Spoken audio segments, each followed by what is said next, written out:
نعمتہ نصلی علی رسولہ الکریم اما بعد اعوذ باللہ من الشیطان الرجیم بسم اللہ الرحمن الرحیم السلام علیکم ورحمۃ اللہ وبرکاتہ۔ میرے ناظرین و سامعین، میں آج آپ کے سامنے اللہ کے ایک ولی حضرت حسن بصری رحمۃ اللہ علیہ کا ایک واقعہ بیان کروں گا۔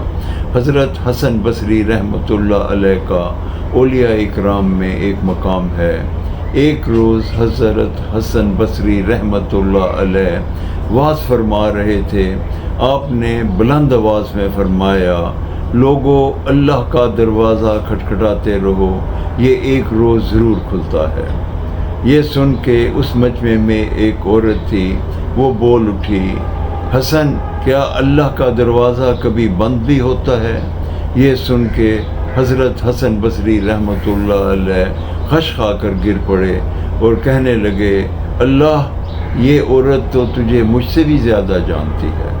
السلام علیکم ورحمۃ اللہ وبرکاتہ۔